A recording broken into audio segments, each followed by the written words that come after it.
오늘 헌법재판소의 판결이 있기까지 20차례 대통령 탄핵 심판을 이끌어온 박근혜 전 대통령 측과 국회 측 변호인단 양쪽 목소리를 듣겠습니다. 먼저 박근혜 전 대통령 대리인 가운데 한 분 서성건 변호사 연결합니다. 서 변호사님 나와 계시죠? 네. 반갑습니다. 예. 재판으로 치면 결국 이제 패소하신 셈인데 그죠? 네. 예상을 하셨어요? 전혀 예상 바뀌셨어요? 저희들은 전혀 예상하지 못했었고, 그리고 나름대로 이제 그 법조 경력을 어느 정도 경험들을 많이 가지고 있는데, 통상 저희들 법적 지식을 가지고 있는 입장으로서는 상당히 좀 예상하기 어려운 결정이었다는 그런 생각이 듭니다. 예.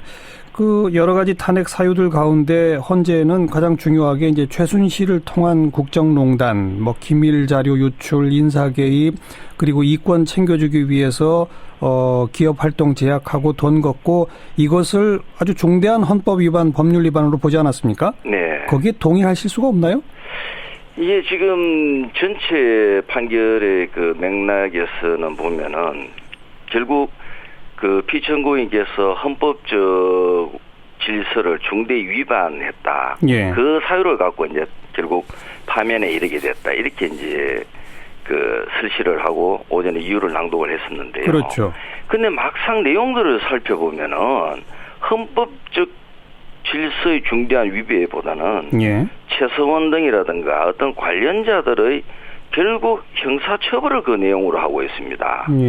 그러다 보면은 결국은 이게 거기에 그 형사 관련자들의 처벌 자체가 현재 재판도 제대로 종료되지 않은 상태인데 어떻게 이러한 사실을 갖고 사실이 구체적으로 그 확정되거나 또는 판결에서 규명되지도 않은 상태에서 그냥 추상적인 헌법적 질서의 중대한 위배로 그 의유를 해서 판단을 하게 되었는지 그 부분에 대해서는 제가 그 판결 선고 현장에서 직접 들으면서도 그 앞부분하고 뒷부분이 굉장히 좀 이런 모순된다는 느낌을 많이 가졌습니다.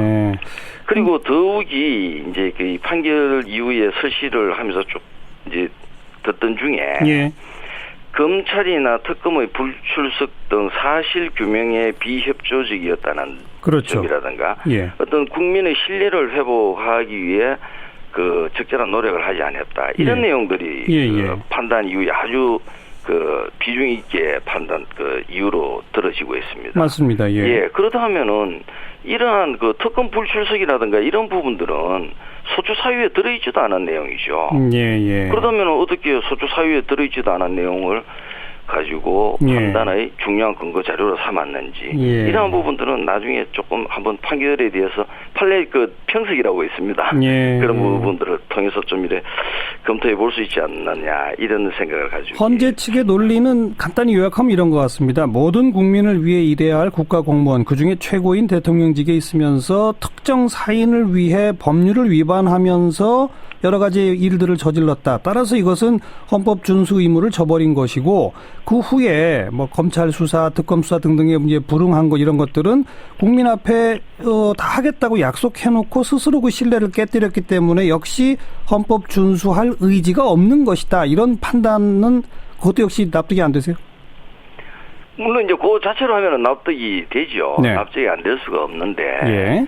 이 탄핵 심판은 그 헌법재판소에서 직권으로 심판하는 것이 아니고요. 국회의 발의와 국회의 의결 그러니까 소추가 있어야지 되는 것 아닙니까? 물론이죠. 그 소추에 대해서 저희들이 또 상대방 피청구인에 대해서는 그거에 대한 방어를 펴가지고 그 과연 그러면 이 소추 내용이 정당한가 안 한가를 판단하는 것이지.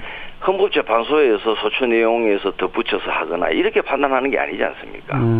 그래서 저희들이 그 부분이 언뜻 법률적으로 좀 납득이 가지 않는다는 알겠습니다. 저 판결 이후에 이 박근혜 전 대통령 측 대리인 숫자가 많지 않습니까? 그분들 혹시 다 모이셨나요? 뭐 전혀 뭐 오늘 뭐 그럴 점도 다들 뭐 생각들이 별로 없었을 겁니다. 워낙 뭐 예상치 못했던 결과고 해가지고. 앞으로 모일 계획이 있으신가요? 지금 뭐 당무가 없는 것 같습니다. 그래요? 예. 오늘 그 선고 직후에 이 서석구 변호사는 현장에서 기자들한테 뭐 이 판결 유감이다 그러면서 재심 얘기를 꺼냈는데 재심 청구가 가능한 겁니까? 어떻게 보십니까?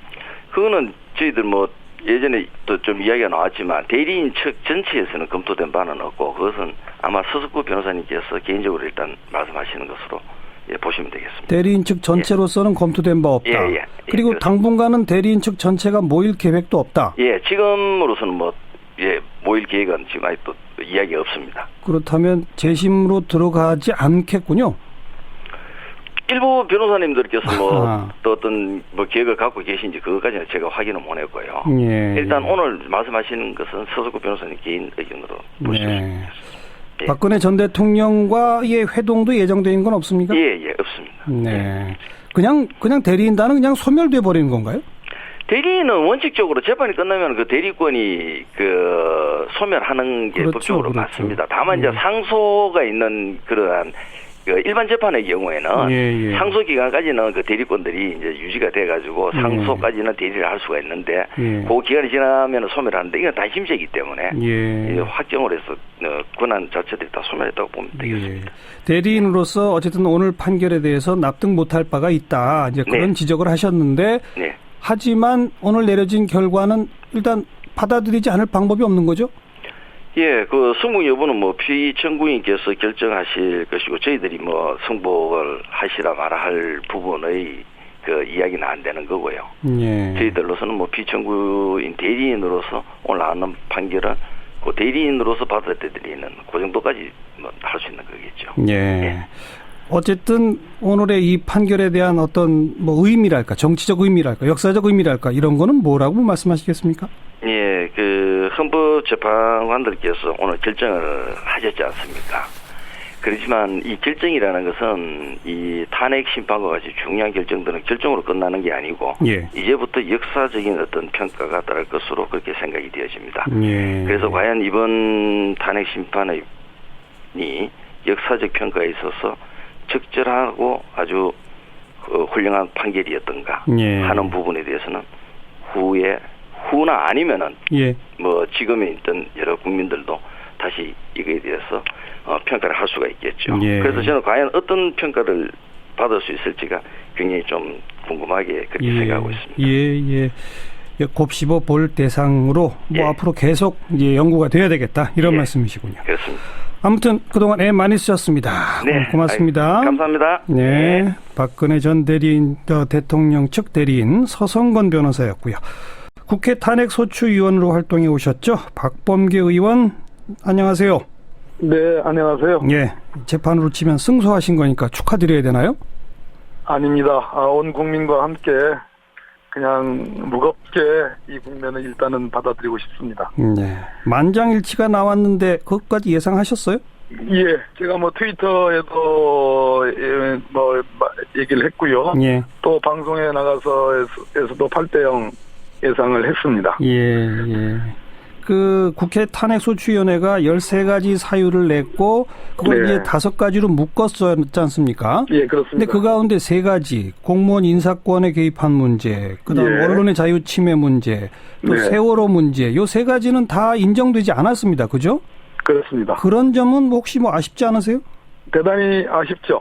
헌재의 8분의 재판관들에 대해서 일단은 높이 평가를 하고 어려운 재판을 지난 수개월 동안 잘 해오셨다라는 말씀 드립니다. 그러나 이번에 박근혜 대통령의 탄핵이라는 우리 역사상 처음 있는 일에 대해서 대체로 우리 8분의 헌법재판관들은 가능한 한 짜게 법리를 사실관계도 짜게 봤고 법리 검토도 굉장히 엄격하게 봤다. 소위 형사소송에서 일반적으로 적용되는 무죄 추정의 원칙과 같은 그러한 헌법 원칙들을 전제하에서 가능한 한 탄핵을 피하려 했던 노력도 보여집니다.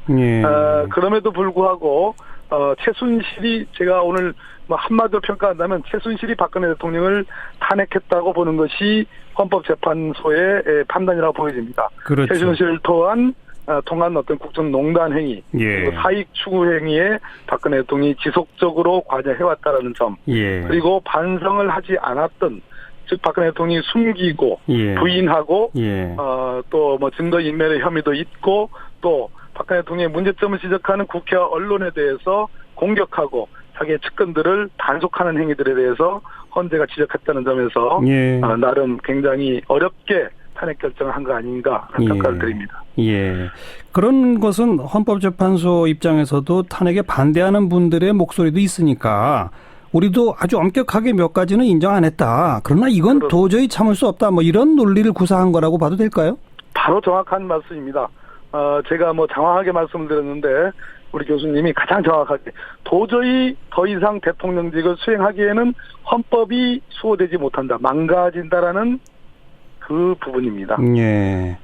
그리고 그 핵심은 최순실. 그래서 최순실이 박근혜를 탄핵했다. 이 말이군요. 저는 그렇게 평가합니다. 네. 자, 근데 지금 이 시간까지 박근혜 전 대통령은 지금 아무런 입장 표명이 없습니다. 이 대목 어떻게 보십니까? 너무너무 걱정이 되는데요. 뭐 사고로 보여집니다만 두 분이 사망했고 두 분이 중태라고 합니다. 예. 대통령께서 아직 승복 선언도 안 하시고 청와대를 떠나지 않고 있으면 지금 자연인의 신분이고 민간인의 신분인데 예. 이미 위법 상태가 지속이 됩니다. 야박하게 그냥 무조건 뭐 나가시라고 하기는 참 그렇습니다. 예. 나는 예. 정말 이 나라를 이 국민을 조금이라도 생각하는 마음이 계시다면 적어도 내일은 아니 오늘 당장 승복의 성명을 발표하시고 내일은 나와 주시는 것이 예. 당신이 그래도 생각했던 이 나라에 대한 마지막 사랑이 아닐까 하는 간곡한 말씀드립니다. 조금 아까 그 대통령 측 대리인 가운데 서성건 변호사 인터뷰를 해봤는데 그 대리인들이 일제 함께 이렇게 모이지도 않았고 앞으로 당분간 모일 계획도 없다 뭐 이러면서 개인 의견으로 재심 청구 의견도 나왔다 그러는데 혹시 그쪽에서 재심 청구가 있을 거라고 보세요? 어떻게 보세요? 제가 뭐 우리 정관영 선생님이 이 프로에서도 제가 말씀드렸던 것 같은데 여러 인터뷰에서 박근혜 대통령의 대리인단의 문제점을 지적을 해왔습니다. 공수마 학당과 같은 언행이 있었습니다. 그렇죠. 심지어 강일원 재판관에 대한 기피 신청을 해서 각하도 됐습니다. 그런데 재심 문제도 이분들이 한마음 그 뜻으로 대통령을 지키겠다라는 그런 것이 아닌 것으로 보여집니다. 대통령과 소통도 제대로 못한 듯이 보여집니다. 오히려 그런 것이 헌법재판소의 오늘의 준엄한 탄핵 결정에 부채질한 꼴이 됐습니다. 그래서 어제 하신 말씀들 원천무효라든지 뭐 또 과거에 정말 입에 담을 수 없는 아스팔트를 필요도 없는다. 두 분이 돌아가셨습니다. 더 이상의 선동과 어떤 그런 것들은 좀 자제해 주셨으면 하는 바람이고요. 뭐 이미 탄핵 결정이 났기 때문에 재심이라는 것은 불가능하고 가능하지 않은 현실입니다. 네. 오늘로써 아무튼 국회 탄핵소추위원단도 그냥 해산되는 거죠? 물론입니다. 많이 쓰였습니다. 네, 감사합니다, 선생님. 네, 박범계 의원이었습니다.